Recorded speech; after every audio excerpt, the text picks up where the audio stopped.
नमः सूर्याय। मित्रों, गत दिन आपने पढ़ा था कि किस प्रकार के गर्भस्थ शिशु का ज्ञान हमें करना चाहिए। आधान लग्न के द्वारा कैसे हम गर्भ में 2, 3, 4 आदि संतति, पुत्र संतति, पुत्री संतति, यमल योग, नपुंसक योग का ज्ञान कर सकते हैं। आज आपके सामने बताएं उसी का अवशिष्ट भाग है। आचार्य कहते हैं कि 3 आदि से भी ज्यादा गर्भ की स्थिति हो, उसका ज्ञान कैसे करेंगे। यहां ग्रह योगों के आधारित होकर कहते हैं कि धनुर्धरस्यांत्य गते विलग्ने ग्रहै तदंसोपगतैर्बलस्थै ज्ञेनार्किणा वीर जजुते न दृष्टे संति प्रभूता अपि कोश संस्था। अर्थात प्रभूता कोश संस्था संति, बहुत सारे बच्चे इसके कोश में अर्थात कोक्ष में विद्यमान हैं। ये इसका व्याख्या करें तो धनु राशि के अंतर्गत लग्न होने पर, अंत नवांश में होने पर, उस नवमांश में बलवान बहुत सारे ग्रहों की स्थिति होने पर, बुध तथा शनि के द्वारा देखे जाने पर 3 से अधिक संतति का योग बताया गया। जैसा कि आप चक्र देखें, 3 से अधिक संतति का क्या है। धनु लग्न की कुंडली है, मंगल, गुरु और चंद्रमा लग्न में विद्यमान है, बुध और शनि सप्तम भाव में बैठ करके देख रहे हैं। ऐसी स्थिति में 3 से अधिक संतति होगी। दूसरा चक्र आपके समक्ष है। इस प्रकार से आप इसकी सहायता से आसानी से ये सारे विषय जान सकते हैं, जिसका संक्षिप्त रूप में मैं आपके सामने परिचर्चा कर रहा हूं। मित्रों, गर्भस्थ शिशु के अवयव का ज्ञान बड़ा महत्वपूर्ण है। ये अक्सर ऐसी स्थिति आती है जब कभी कभी गर्भस्थ मासों में विकृति या विकार होता है, तो हमें उसका ज्ञान कैसे करें। किसी स्त्री को गर्भधारित, जो जिसने गर्भधारण किया है, उसको प्रत्येक बार गर्भधारण करने पे 6वें महीने में विकार हो जाए, विकृति हो जाए, गर्भनाष्ट हो जाए, कैसे जानेंगे कि आखिर यहाँ पे कारणभूत में कौन है, किस ग्रह की शांति हम कराएं। इसके लिए आचार्य कह रहे हैं कि प्रति मास अवयव अलग अलग बनता है, साथ ही उसके प्रतिनिधि कारक जो ग्रह हैं, जो उसका संज्ञान कराते हैं, वे भी अलग अलग होते हैं। इन विषय में देखें आप कितनी अच्छी चर्चा आचार्य करते हैं। जो परंपरा आज हम जानते हैं विज्ञान के युग में कि 3रे महीने ही हमें यह ज्ञान हो पाएगा कि हमारे गर्भ में मेल चाइल्ड है अथवा फीमेल है, फेट्स को ज्ञान करने के लिए, ये परंपरा आज 5वीं शताब्दी में आचार्य वराहमिहिर ने बता दी थी। क्योंकि 3रे मंथ में ही उसमें अंकुर आता है, उसके लिंग का निर्धारण होता है कि गर्भस्थ शिशु मेल है या फीमेल है, स्त्री है या पुरुष है। इसका ज्ञान देखें आप कैसे। आचार्य कहते हैं कि कलल घनांकुरास्थि चरमांगज चेतनतः शीतकुज जीव सूर्य चंद्रार्की बुधा परतः उदयप चंद्र सूर्यनाथः क्रमशो गदिता भवति शुभा शुभम च मासाधिपते सदृशम। श्लोक का प्रयोजन भी इसमें बता दिया गया है। ये बड़ा महत्वपूर्ण है कि किस किस मास के क्रम में कौन कौन सा अंग बनता है। आप देखें, चक्र के माध्यम से आपको समझा रहे हैं। देखें, ये चक्र यहां श्लोक अर्थ के लिए बड़ा ही परिनिष्ठित है। प्रथम मास जो होता है गर्भधारण के बाद, वो क्या होता है। वस्तुतः स्त्री का जो शुक्र तत्व है, रज तत्व है, और पुरुष का जो बीर्ज तत्व है, ये मिश्रित होता है। इसका स्वामी कौन होता है, शुक्र। दूसरे महीने में क्या होता है, वो घनीभूत होता है, घनाकारिक रूप पिंडाकारिक रूप लेता है। उसका मंगल मालिक कौन होता है, कुज मने मंगल। और जो 3रा महीना होता है, उसमें अवयव निकलते हैं। स्त्रीलिंग है तो स्त्री अवयव, पुरुष लिंग है तो पुरुष अवयव, हस्तादि अवयव, पैर, आंख, कान, गला आदि अंगों का धीरे धीरे धीरे धीरे, जैसे आप देखते हैं जब हम लोग एक सामान्य प्रयोग होता है, जो सब्जी के लिए जिस आलू का सदुपयोग किया जाता है, उसको आप देखें, उसमें जिस रख देने के बाद जिस प्रकार से अंकुर निकलते हैं गोला पिंडीभूत होने पे, उसी प्रकार के अवयव भी निकलते हैं। चतुर्थ मास में अस्थि आती है, उसका प्रतिनिधित्व सूर्य करता है। 5वें मास में उस अवयव हड्डी बनने के बाद गर्भस्थ शिशु में चमड़े आते हैं, स्किन डेवलप होता है और उसका प्रतिनिधित्व चंद्रमा करता है उस मास का। 6वें महीने में नख, रोम आदि अवयव आ जाते हैं और इसका प्रतिनिधित्व शनि करता है। इसलिए आप देखें लोक व्यवहार में 6वें और 8वें महीने में ऐसी स्त्रियों को बाहर निकलने के लिए मना, नदी, तालाब या समुद्र लंघन, नदी का लंघन, ये सब पहाड़ पे चढ़ना, ये सब वर्जित कर दिया जाता है। यही कारण होता है। 7वें महीने में जो जिसका प्रतिनिधित्व बुध करता है उसमें चेतनता आती है। वो जो गर्भ है, जो फीट्स है, वो चेतन रूप में परिणत होता है। और 8वें महीने में लग्नेश उसका मालिक होता है और वह गर्भस्थ शिशु माँ जो खाती है वो खाने लगता है, माँ सोती है, बच्चा सो जाता है, उनकी गतिविधियां उसमें आने लगती है। और 9वें मास में चंद्रमा इसका फैक्टर है, कारक है, और उसमें उद्वेग होता है उस बच्चे में कि हम बाहर निकलें। और 10वें महीने में वह बच्चा प्रसव होता है जिसका पूर्ण रूप से प्रतिनिधित्व सूर्य करता है 10वें मास का। इस प्रकार से आचार्य ने कहा श्लोक में कि मासाधिपते सदृशम, अगर ग्रह मजबूत है, बलवान है, तो निश्चित रूप से उस अंगों को बलवान करता है, सारी स्थितियों को मजबूत करके, और तब जो गर्भस्थ शिशु है उसमें पूर्ण रूप से पुष्टता प्रदान करता है। ये एक ऐसी विधा है जिसके द्वारा हम गर्भस्थ शिशु का ज्ञान कर लेते हैं। अब गर्भस्थ के बाद जब प्रसव हो गया, बच्चा बाहर आ गया, पैदा हो गया, वैसी स्थिति में ये जानना महत्वपूर्ण होता है कि ये बच्चा बोलेगा कि नहीं, चलेगा कि नहीं। ऐसा तो नहीं हाथ बना है लेकिन उससे कुछ कर नहीं सकता, ऐसा तो नहीं पैर बना है वो चल नहीं सकता। इन प्रकार की तमाम स्थितियों का परिज्ञान करने के लिए आचार्य ने क्या कहा, बहुत सारे ग्रह योग हैं। उन ग्रह योगों के माध्यम से वह बच्चा आसानी से, हम आप सभी लोग जान सकते हैं कि उस बच्चे में कौन सी गतिविधि की कमी है या कौन सा विकसित प्रयोग है। आचार्य ने यहाँ पे बताया, आप देखें, अधिक अंग होगा या मुख होगा कि त्रिकोण गे विबलस्ततो परैर मुखांग्रि हस्ताद्विगुणस्तदा भवेत् अवाग्वैगिंदो शुभैर्भसंधिगैः शुभेक्षितैश्चेत् कुरुते चिरम गिरा, अर्थात विलंब से बोलता है। इस प्रकार के योग भी यहाँ पे देखें, आप चक्र में देखें कि अधिकांग और बागहीन चक्र आपके समक्ष दिखाया गया है।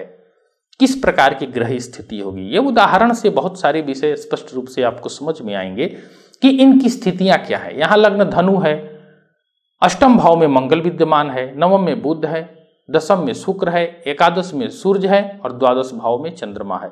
शनि 5वें भाव में बैठ के देख रहा है, ये अधिकांग होने का योग है। दूसरा योग जो है वाग विहीनता का है, वो वृष लग्न की कुंडली के आधार पर दिखाया गया है। आप इसका ज्ञान इन चक्रों को उदाहरण मान करके, इसी प्रकार के उदाहरण से ऐसे विषयों का ज्ञान आसानी से कर सकते हैं। अब देखें आप, कभी कभी ये होता है कि बच्चा माँ के पेट में दंत सहित पैदा होता है, सदंत। कभी कभी वो कुबड़ा होता है, कभी कभी पंगु होता है, कभी कभी जड़ होता है, बुद्धि उसकी नहीं चलती। ये सारी स्थितियां पैदा होने के बाद होती हैं। तो इनका ज्ञान कैसे करेंगे? ग्रह योगों के आधार पर आचार्य बराहमिहिर कहते हैं कि सौम्यार्क्षण से रविजरुधिरौ चेत सदंतात्र जातः कबकुब्जः स्वर्छे शशिनि तनुगे मंद माहेय दृष्टि पंगुर्मेने जम शशि कुजैर विक्षिते लग्न संस्थे संधौ पापे शशनि च जड़ा स्थान चेत सौम्य दृष्टि। कितनी अच्छी, कितने सारे योगों को इन्होंने इस श्लोक के माध्यम से बता दिया, जिसकी व्याख्या अन्वय भी आप देख सकते हैं। यहाँ एक नजर आप डालें इनके, जैसे जो उदाहरण चक्र के माध्यम से आपको हम समझाने का प्रयास बार बार कर रहे हैं। यहाँ धनु लग्न की कुंडली है और मंगल विराजमान है 7वें भाव में, 10वें भाव में शनि विद्यमान है। ये क्या करता है? ये वस्तुतः सदंत योग को उत्पन्न कर रहा है। साथ ही एक कुब्ज योग भी है, चंद्रमा लग्न में विराजमान है और उस पर शनि और मंगल की दृष्टि है। ऐसी स्थिति होने पर बच्चे में अंग विकार स्वतः स्वाभावित हो जाता है, जैसा कि आचार्य श्लोकों के माध्यम से समझा रहे हैं। आगे देखें यदि तो पंगु प्रभृति योग बुद्धिहीन जोग, ये चक्र के माध्यम, उदाहरण के माध्यम से आप समझ सकते हैं कि इसकी स्थितियां कैसी होंगी। वामन और हीनांग जोग का यदि विचार करें, आगे आचार्य कहते हैं क्या कि सौर शशांक दिवाकर दृष्टे वामन को मकरांत्य विलग्ने धी नवमोदय गैश्चद्रिकाण ही पाप जुतैर भुजांघ्रि शिरास्या। अर्थात किस प्रकार के जोग से बच्चा वामन होगा, हस्तविहीन होगा, इस प्रकार के जोगों का निदर्शन यहां पे किया गया है। देखिए, मकर लग्न की कुंडली है, सूर्य, चंद्रमा और शनि सप्तम भाव में विद्यमान है। अब ऐसी स्थिति विचार करें, नौमांस चक्र बगल में है, उसको भी देखें तो आपको ये जोग स्पष्ट हो रहा है। दूसरा, पादहीन और मस्तकहीन का जोग का उदाहरण अगर देखें तो लग्न में ही सूर्य, मंगल और शनि विद्यमान है, जो नौमांस में भी हैं। ऐसी स्थिति में पाद से हीन अथवा मस्तक से हीन वह बालक होगा। अब नेत्र में विकलता, आंख में किसी प्रकार का दोष आ जाए, उसके लिए आचार्य कहते हैं कि आंख में कई प्रकार के दोष होते हैं। उसके लिए आचार्य क्या कहते हैं कि रवि शशिजुते सिंहे लग्ने कुजार के निरीक्षिते नयन रहितः सौम्या सौम्य ही सद्बुद्बुद्ध लोचनः व्यगृहगतः चंद्रो वामम हिनस्त्यपरम रवि अशुभ गदिता जोगा याप्या भवन्तु शुभेक्षिता। अब देखिए, इसमें नेत्रहीन जोग किस प्रकार के होते हैं और बुद्बुदाक्ष जो जोग हैं, बार बार पलक को गिरा करके जो लोग देखते रहते हैं। नेत्रहीन के लिए यहाँ पे देखिए, सूर्य चंद्रमा स्वयं लग्न में विराजमान है और शनि और मंगल की दृष्टि है, जैसा कि नौमांस भी आप देख रहे हैं। ऐसी स्थिति में नेत्रहीन यांग बुद्बुदाक्ष जोग बनता है। दूसरा चक्र है, अब ये देखिए वाम और दक्षिण नेत्रहीन योग कैसे बनेगा। इसमें केवल चंद्रमा द्वादश भाव में विद्यमान है और आप देखें नौमांस कुंडली में सूर्य विद्यमान है। ऐसे योगों में यह स्थिति यहाँ पे बनती है। अब मित्रों, एक बड़ा जरूरी है कि निषेक काल से प्रसव का ज्ञान, क्योंकि कुछ जो फलादेश के विषय आपके समक्ष रखे गए, ये आधान लग्न से भी इनका विचार किया जाता है और जन्म के लग्न से भी। तो अगर आधान कुंडली आपके पास है, गर्भधारण काल सही है, तो उसके द्वारा इस प्रकार के सारे फलों को आप जान सकते हैं। तो यह भी महत्वपूर्ण है कि आज निषेक हुआ, आज गर्भधारण हुआ, तो इस गर्भ का प्रसव कब होगा, इसके लिए काल का ज्ञान बड़ा सटीक आचार्य ने कहा है। चंद्रमा को आधार बना करके वराह मिहिर कहते हैं, देखें कि तत्काल मिंदु सहितो दिरसांस को यह तुल्य राशि सहितो पुरतः शशांके जामान उदेति दिन रात्रि समान भागः तावद गतो दिन निशो प्रवदंती जन्म। ऐसा आचार्य कहते हैं। कितनी अच्छे तरीके से देखिए, आप उदाहरण में इसको दिखा रहे हैं आपको कि कैसे ये कल्पित एक आधान कुंडली है, जिसमें तृतीय भाव में सूर्य विद्यमान है, चतुर्थ भाव में शुक्र और बुध हैं, पंचम भाव में गुरु है और इसके सप्तम भाव में चंद्रमा है। शनि और मंगल की स्थिति एकादश भाव में है। नौमांस आपके समक्ष दिख रहा है। ऐसी स्थिति में यह जोग निष्पन्न होता है और प्रसव काल कब होगा इसका ज्ञान आसानी से हो जाता है। तृतीय एवं द्वादश वर्ष में भी कभी कभी प्रसव बच्चों का होता है। वस्तुतः ये अपवाद है, ऐसी स्थिति बड़ी ही कम होती है, लेकिन आचार्य चर्चा इसके करते हैं कि ऐसा गर्भ जो 10 मास में जिसका प्रसव नहीं हो, अभी तो 3 वर्षों में हो, ऐसा ग्रह जोग जो 12 वर्षों के बाद प्रसव हो, ऐसे के लिए आचार्य कहते हैं, देखें आप, उदय अति मृदु भांसे सप्तमस्थे चमंदे यदि भवति निषेकः सूति अब्दत्रयेण और ससेनितु विधि रेशव द्वादशाब्दे प्रकुर्यात् निगदितमिह चिंत्यम सूति कालेपि युक्तिया। ये 3 वर्ष में कैसे प्रसव होगा इसका उदाहरण आप देखें। शनि पूर्ण दृष्टि से लग्न को देख रहा है, मिथुन कालिक लग्न है और नौमांस में भी देख रहा है। ऐसी स्थिति में 3 वर्ष का काल लगेगा। 12 वर्ष में प्रसव होगा। ये यहाँ चंद्रमा मुख्य रूप से कारक मान के, चंद्रमा क्या है, मिथुन राशि में बैठ करके और लग्न को देख रहा है, नवमांश आपके समक्ष है। ऐसी स्थिति में उसका जो प्रसव होगा वो 3 वर्ष के बाद होगा। मित्रों, ये जो पाठ आपने पढ़ा 2 दिनों में, ये बड़ा महत्वपूर्ण पाठ था। अब आपको इसकी सारांशिका जो है, जो मुख्य तथ्य है, उससे आपको अवगत कराएं।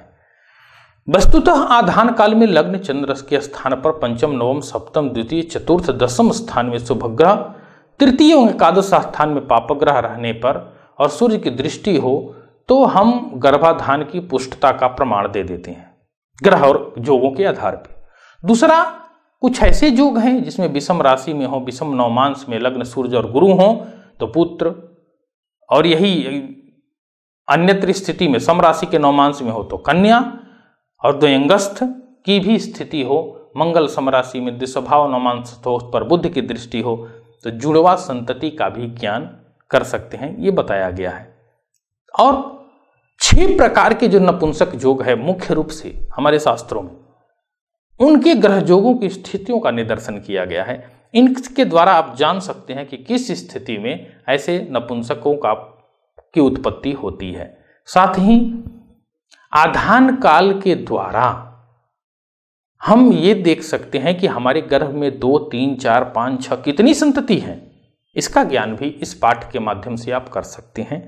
साथ ही जो शिशु का जन्म कब होगा, गर्भ का प्रसव कब होगा, उसका काल आप ज्ञान आसानी से कर सकते हैं। और इसके द्वारा इन्होंने एक ऐसे भी गर्भ की बात की है जो 3 वर्षों के बाद प्रसव होता है जिसका, और 12 वर्षों के बाद प्रसव होता है।